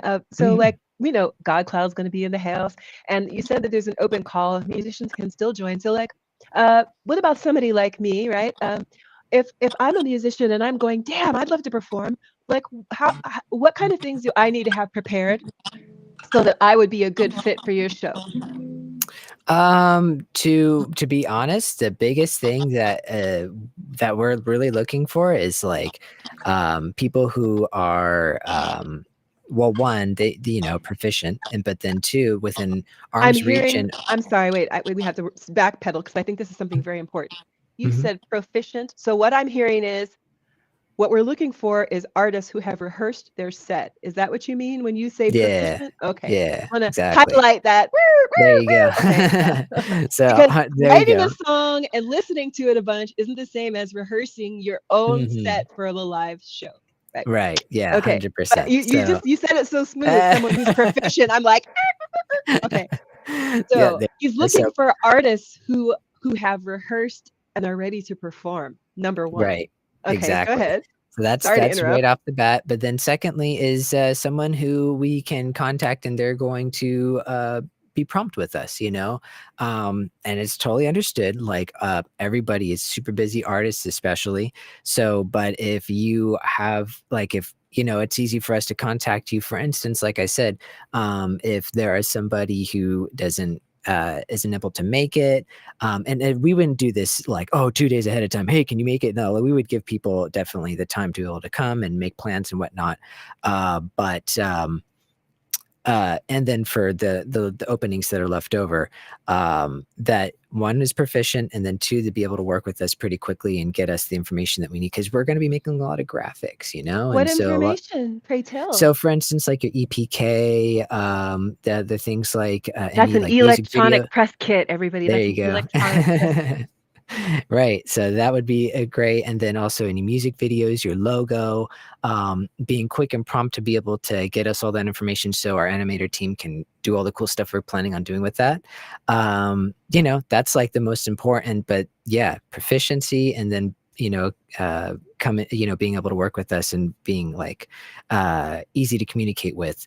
We're really trying to, highlight the whole spectrum. So we want to highlight people who are doing, very established artists, but we also want to highlight people who are kicking ass and really trying to, are really going for it. So that's why participation, kind of means a lot to us and being quick to get back with. But at the end of the day, we really want to, the proficient thing really is important because, it's like one, we want to make sure that there's a standard of quality that, that is there. And then two, it's I think it's, kind of common sense, but either way, that's like our biggest things right now.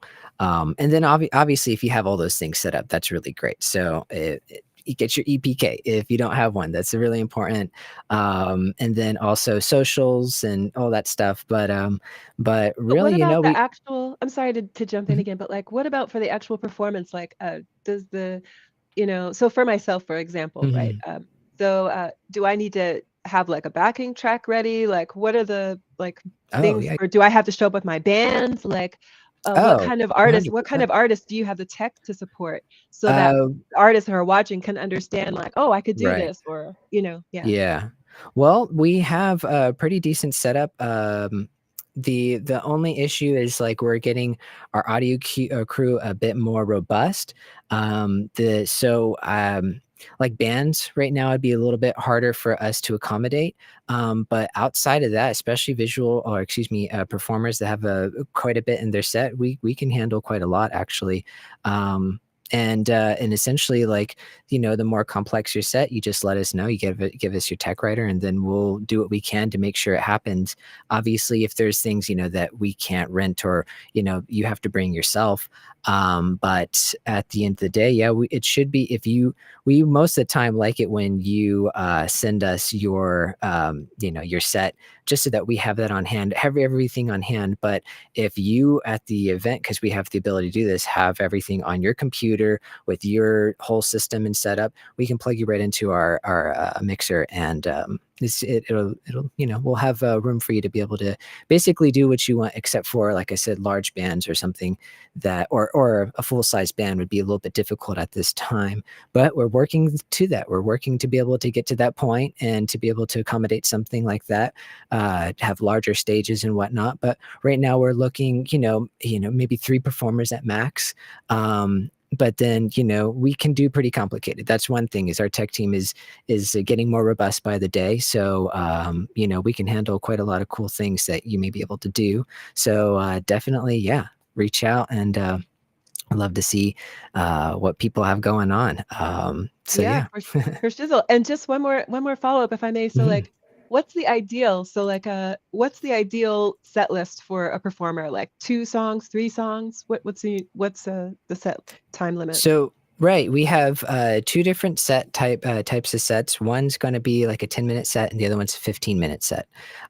So yeah, so if you have enough for 10 minutes or enough for 15 minutes, yeah, please contact us or fill out that open call, and be happy to have your information and check you out. Like I said, that's something that is always good, especially somebody who contacts us quickly. We would love to have.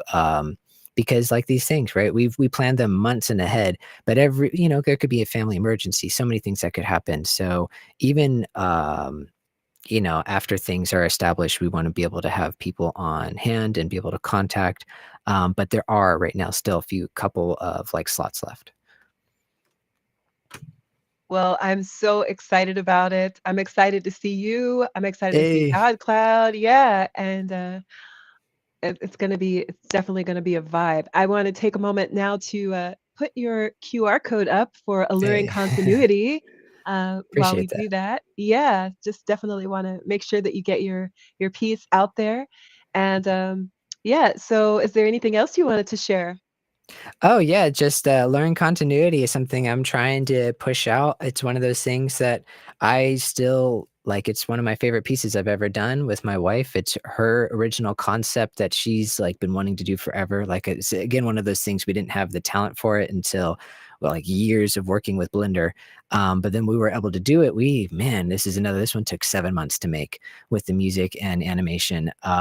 It's all frame by frame, hand drawn 3D inside of Blender. So it's like a hybrid between 2D and 3D objects, but 2D aspects in it as well. So it was quite manually challenging and hard to do in many ways, but it's a beautiful piece. It's an endless loop. It's like kind of like life itself, the endless life and rebirth. And it even comes with an infinite objects frame. So it's like I said, it's I believe the only piece right now that I have for sale that that we still actually have for sale right now, and it's our first NFT. But it's also a cool footnote about it is it's had its carbon footprint removed and everything too. So yeah, so it's a full on like alluring continuity. It's meant to draw you into the secrets of life, but and to be able to gaze in it and then feel great that that you could have that there. It's like I said, that was a big important thing for us is to have the carbon footprint removed because it's just so like and it's such an environmental piece type of thing too. So it's a great one. So I appreciate anybody looking it out. And like I said, it's one of our pieces, especially that we would like to sell during Zaucella. And thank you so much for sharing. It's my pleasure, and I'm wishing you and your new collector congratulations ahead of time, because I'm sure that it will find a home for certain. It's a beautiful piece. Thank you. Thank you. Yeah, thank you for sharing it. And GodCloud, what do you got going on this week? This week, I got the Drip House drop in a little bit. What I'm dropping, I don't know. You know, I think I'm gonna drop. I did a Halloween themed finger drumming video yesterday, which I had some fun with. I had to. I was like, "Yo, kiddo, like, can I borrow your Jack Skellington mask so that he can go shoot this video in the backyard real quick?" And Did she say yes? I was like, "How about this? How about this?" Because I saw some trepidation. I was like, "How about I'll let you be in it, and then I'm letting wear the mask." She's like, "All right, deal." She's gonna shake on it and everything. She's all about business, Business. She will like call a meeting and shit. Like she's pulled my mom into meetings. She's like, "Gigi, we need to have a meeting," some shit, But I went and shot this video. It's pretty cool. As I broke out my chroma key gloves. And I put like some really like gory horror shit on the gloves, and that's popping up. I got some like really like blood and guts type shit. But I did like Nightmare Before Christmas stuff for her hands too. So I'm like, I don't want like my kid with like dismemberment like showing up on her palms. I might drop that tonight with some other things. What else? Like I said too, I've got the thing I'm working on with Journey, which we're also gonna be dropping on Drip House, but that's coming up. I'm still writing that. The Middle of the Night video with me and Paul Point, I still got on the operating table. I'm cutting that up still, so that's coming as well. What else am I doing? That's right. Fucking XLN just dropped the update for Addictive Drums. So yeah, I'm gonna be cooking up some demos for that as well, just showing off, the new stuff. And it looks like a lot of shit, but I'm just gonna be doing like an abridged version of everything. It's a fucking lot. And other than that, we're playing music. I'm just, chilling. I'm thinking I'm gonna do something with this too. Hey, there you go. Oh, and I got strings for my fucking violin, so that I'm gonna start reteaching myself to play violin, which is my first instrument. Let's go. That was one of my first instruments as well. You know what? I've been seriously, this guy Mark Wood violins. Mark Wood violins. No, I never heard of him. Oh GodCloud, it's like the sickest violins. Mark Wood violins are absolutely gorgeous. It's like, you know what? I'm gonna show everybody right now. That's what's up. You have to see this. It's like when I discovered Mark Wood violins at Beautiful. And oh my gosh, I mean, it's about to. You're gonna say like what? I don't You're know if you gonna can see say that. what? Mm-hmm. Dope. Let's That's go. that's me in 3rd grade Awesome. with my violin. Oh. That's great. It was Oh. before I was corrupted. Oh my gosh. Let me see if I can find some of the violins here. Okay, can you see this? Wow, those are dope. Look at this. Electric violins. I mean, Oh, it's just Mhm. you see this? Yeah. GodCloud? You see this one? yeah. Can you make it bigger? Yeah, hold on, let me see. Hold on, yeah, I can. So That's dope. here's one. I mean, like the colors, the paint, the shapes, like everything is just like so incredible. If you go to like if you like to go to like the different like music conferences, then you can like really see. But look at this one. Check out the shape, right? Can you see this one? No, Hold on. it's still kind of small. I don't know what's happened. I think you have it like minimized on the I in the do. restream. Yeah, it's like it's a My small bad. screen. Hold on. Oh, you're My okay. bad. My bad. Let's see. I'm trying to do it like trying to make it big. Hold on. Okay. Oh, wow. Oh, holy No, shit! Like That a a let me Yoshi. show you. screen? But let me show you the other one. Now I can make it like regular size. Let me show you. It's just like when I say like his violin. Look at this. Ah, sure. Okay, Whoa. yeah. Shit. I've seen the ones like that. That's And cool. you know, and like when you go to the conference, I mean, you can just see like all of the different. This is my favorite. It's just like so beautiful. Nice.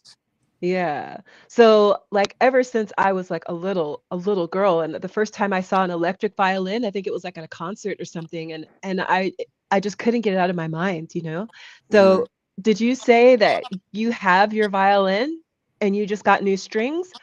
So Hell Oh. yeah. this Congrats. isn't the one that I had back then. Oh, okay. Yeah, that one's long gone.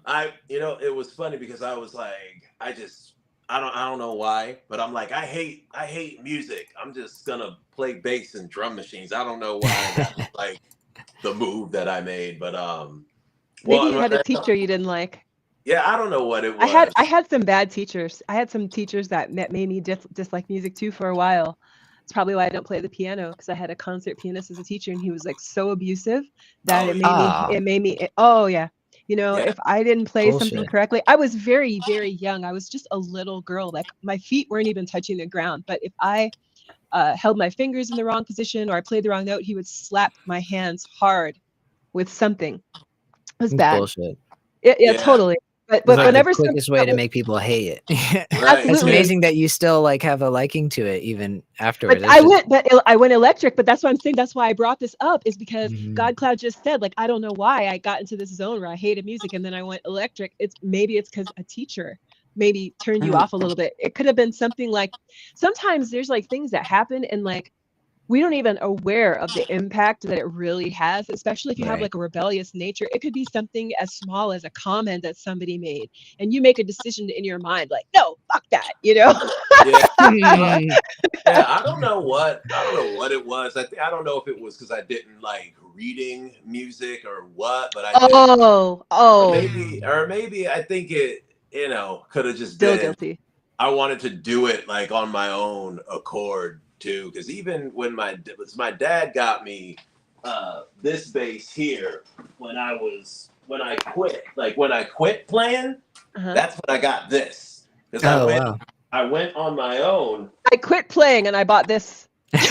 Yeah, no, I never forget the day. It was like, I had started playing in 2nd grade, Yeah. then 5th grade rolled around, and I remember I was just sick of lugging the violin around, and I remember my handle broke on it too, so I couldn't Carry it. hold it like that. Right. Now So I you was have to kind of carry it like a nerd. You had to carry it like and I'm like, oh, I'm like, damn, like, yo, mom, can I just can we go back to the music shop and have them fix this or what, But I remember I was in the car with my mom, and I was in my era where I had my head shaved on the sides, and I had this little like ponytail situation. So, oh, I was a badass, right? Um, I was like, Mom, I'm gonna quit playing violin. Like I'm gonna fucking quit. But I had been talking about it the year before, and I think my dad got me the bass in the winter when I was in 4th grade. And then top of 5th grade, I walked into school and I went to Miss Herk and I was like, I fucking quit. I'm like, I'm done. Like I'm not playing violin anymore. But then after that, my dad got me this drum machine, or he let me borrow one of his, and he's like, watch this. And he took my bass and the drum machine and my little karaoke machine that I used to like just sing through or whatever, and he made a beat on it. And I'm like, that's what like made me be like, oh. So 5th grade, me, then I'm like, yo, I need a guitar. I need this, I need that, But yeah, my aunts are principals, right? And I guess they had this like left over from school or whatever. And I just saw in the Facebook memories, they gave this to me last Halloween. They were like, here, if you want to, because before they didn't want to give me, so they thought I was going to like sell it for drugs or some shit. I'm like, why would I? I mean, what's so wrong with that anyway? Right. I'm like, shit, like, listen, like I've got enough of everything that I don't need to be selling my stuff. I got enough drugs, Auntie. They weren't understanding it. They were like, he's always high. I'm like, think about that. Like, it takes a level of that to always. I wish somebody would say that about me. But yeah, got this. I broke a string on it, trying to tune it way back then, like last year, and leave it to my baby. She opens this little thing here, and there's a whole other set of strings in it. And I'm like, oh shit! So strung it back up, and I'm trying to teach myself how to just run in scales, trying to get used to the and everything. But yeah, that's dope. And then I got my custom guitar coming. I think I got 5 months left. Dope. Waiting on this shit. I don't know if you want to see if you could. Thank you. Yeah, this shit was pricey, but go to. Let me see. Ooh, I'm so sorry. I have to get off right now. Okay. I have a meeting, but it was so great talking to you guys. Freaking Great hell to yeah! see you, AttaBotty. Alrighty. As always. Mwah. Mwah. It was great seeing y'all, and peace out. Till next time. Later, brother. Peace. See ya. What you got, GodCloud? I'm just trying to see where I can. Okay, yeah. If you want to go to share, then I gotta jump to. Everybody's texting me, and I may or may not have to go to the doctor, but we'll see what's going on. Ooh, look at that. What is it that you have? What's that? You said share. Well, I was gonna suggest you go to lionheartguitars.net, and then you can see kind of the style of custom guitar that I'm getting built. Oh my gosh, I know I'm about to get the serious FOMO. Let's see. Let me see. Oh my gosh. Oh damn, it's so beautiful. Okay, let me share this tab. Hold on a sec here. I've got it. Yeah, the Baccarat. I'm getting a Baccarat. Yeah, but I'm getting wow, this tattoo that's a bet designed for me in the neck, and it's gonna light up with LEDs. So yeah, I'm fucking stoked for that shit. I've been waiting, but I think I got 5 months left on the wait. So yeah. Gosh, those are so beautiful. Yeah, That's so amazing. It's so amazing that you're getting into violin, because I was just there because I was feeling like there's 2 instruments that I don't have right now that I want to have. Actually 3, but because I've never actually owned an electric bass guitar. When the first electric guitar, I actually wanted to play bass. I actually didn't want to play guitar. And it just goes to show, like, here I am, a young musician, and then there's like these adults telling me that I should play guitar instead of bass, and they all had so many reasons, and I ended up with a guitar when that wasn't what I wanted. I know they thought that they were helping me, right? Because they were saying things like, oh, as a guitarist, you have more opportunities. They say, like, the bass player never gets a lead, like all this like stuff. And the long and the short of it was, I never got the instrument that I wanted. And so I was just realizing this the other day. I was pacing around as one does, you know, and I was like, I want to get a bass guitar, and I think it's time to get another electric guitar again. And it's just because I was in the mood to noodle. And the Uh, guitar is one of the few instruments where you can just be noodling. yeah, You yeah, can't really noodle on drums or vocals, or you can kind of noodle on vocals, but kind of, you yeah. know, it's not But the no, same. I feel you. That's like my, like I think why I took to finger drumming so much is because like I've got one of the ADDs. What I can't remember which one that I have. I've got that, and I'm like a little on the spectrum. So I need to I've got certain like texture things like I can't touch. You know what I mean? And like Styrofoam. if my Fuck hands styrofoam, get right? Fuck styrofoam, right? Are you good? styrofoam doesn't bug me. You know what? You know what kills me and ruins my fucking life? And What? even thinking about it makes me not be able to breathe. What? But like I got like even just not like textured paper, like almost like construction paper. Oh, Can't touch it, or fucking velvet, or even velvet. if my hands get too dry, I'm like Oh yeah, hit, yeah. I'm, I'm Oh, like the trying to run for my texture. hand. Yeah, I got like a really bad texture thing, but I need to like I need to like do stuff with my fingers, but like for whatever it is, these rubber pads, Yeah. they feel like biting into a good donut, but for my face. Yeah, And I'm yeah. I just know what like, you mean. I love that. And with the guitars and everything too. Yeah, it's all like fidgety shit for me. It's like a constructive fidget, So yeah, yeah, yeah. I feel you on the guitar. And that's that real quick, and then I Huh. do got the split, but Yeah. the guitar players are a dime a dozen. Everybody's not bass players. Like, who the hell told you that? Who the hell told you that?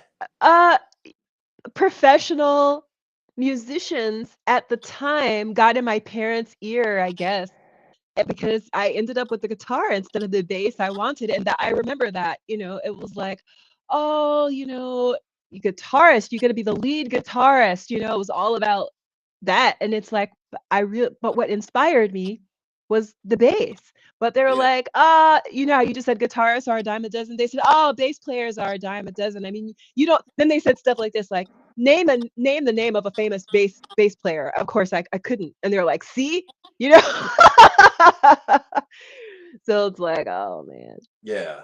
I don't know. I kind of went the opposite way with it. And when I got like good at bass, when I was in high school, I was playing with like adults and shit. You know what I mean? Like I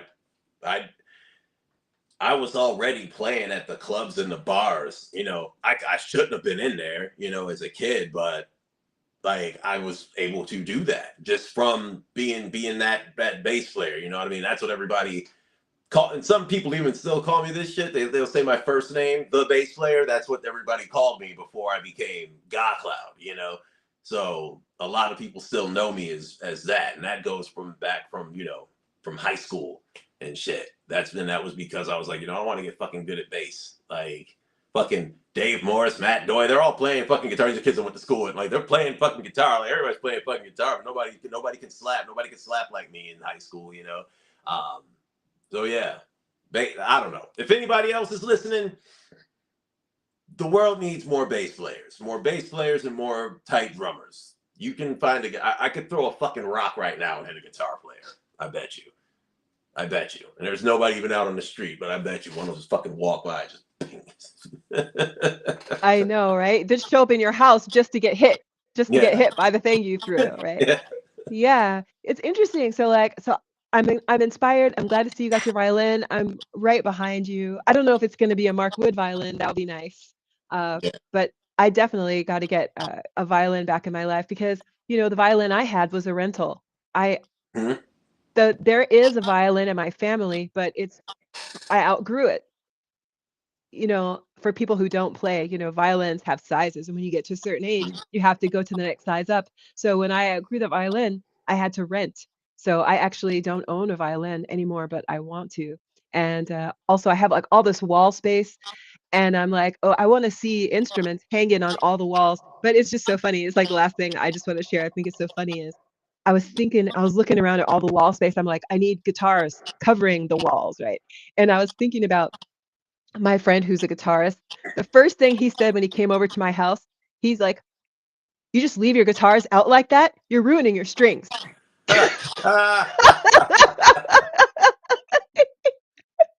You're ruining your strings. Like your strings are getting. You're out here in the desert. You're ruining. You're just leaving it out like that. You're just leaving the instrument out like that, like all the time. I'm like, well, if I don't put it out there, people won't understand. They could just grab it and play with it. He's like, you're ruining that guitar. So, I mean, I leave all my guitars out, and I do notice some oxidation and shit. And plus, yeah, there's a thing too, because I'm in the Northeast when the weather starts changing and whatever. But it's it's tricky getting the balance, especially in this attic, because we don't have like great. This is an older house, so there's not like great insulation. You know what I'm saying?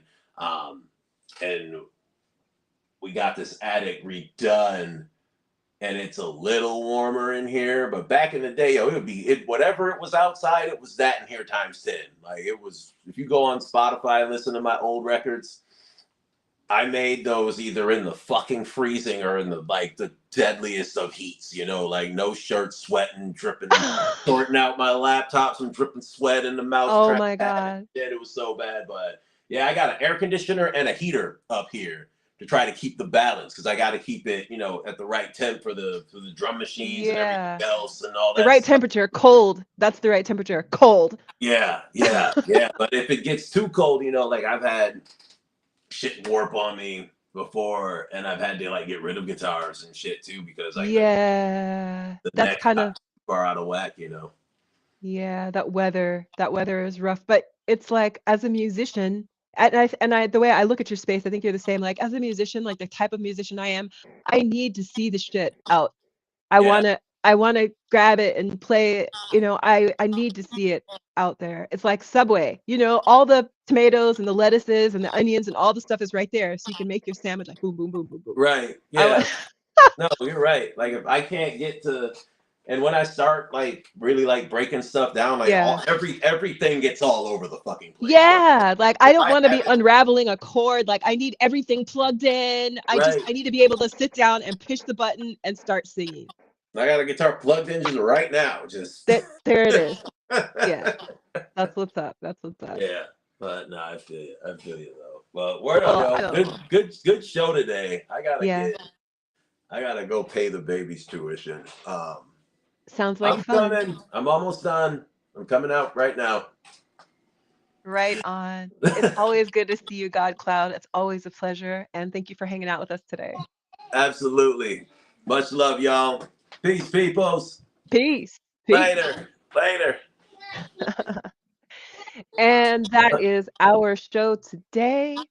I want to thank you for rocking with us. It's always a good time. And thank you for oh, my favorite rock star. This is the best part of the show. Yay! Oh my gosh, our favorite star. Look, these moments are precious when you see the baby Cloud. One day she's going to be looking like this, and y'all will have seen her like that. Mm-hmm. That's pretty crazy, right? Just imagine there's going to be a time when she's my age, and she's going to look back at, hopefully these videos will still be around, and see her little baby self, with your little baby self. Yeah. You probably look the same. I'm hoping so. But yeah, and it's the best too, because when she was like a real little baby, I would take, she was just always around, always curious about my stuff. And I think she was on the Akai Japan Twitter like 4 or 5 times before she was even really like walking and talking, like I'm doing unboxing videos, she's there pushing buttons, and she's always known about you see me like flinch, I'm like, don't hit me, kid. Yeah, I know. But yeah, she loves this stuff. She's gonna be in it, because even when she was like 2 years old, I think when I got my gold drum machine, I was showing my dad, and I'm like, yeah, even the baby's excited. He was like, she knows what this is. And I'm like, honey, what's this? She's like, drumming. She starts slapping the buttons. I'm like, yeah. Like, it's 3 generations of drum machine users. That's amazing. I mean, I sold. That's the commercial right there. 3 generations of drum machine users. Sold. Like, ow. Well, that's your time. Yeah. Okay. For real. It's always a pleasure, GodCloud. Absolutely. Always. Yeah. So funny. Sheila, don't say your whole government, kiddo. We're not online anymore, are we? Yeah. Oh, we are. Okay, yeah. Don't say your whole government, kiddo. But all right. I'm out of here. Much love, y'all. Peace. Much love. See Later. ya. All right. Well, everyone, I want to thank you for joining me today. It's been a really great time. We got into some deep lyrics. We had a personal, private show with the one and only Kane Mayfield. We got the deep, deep, deep alpha. I mean, I knew it was going to be deep, but I wasn't even ready for the palindromes. So I hope that if it was your first time hearing his rap, that you go get that Dust album. As a matter of fact, you throw this up here. This is a one of one. This is Kane's project, One of One Dust. As you can see from the demonstration that we received, his projects are really fun and interesting. It's not just a song, it's so much more than that. So I hope you'll check it out. And friends, my name is Maxximillian. You can find me in all the places. And I look forward to seeing you again. You're going to see me again. I'll be back on Tuesday with my friend Bit Savage. We'll be talking about your art on Bitcoin. And you will see me throughout the week. Take care.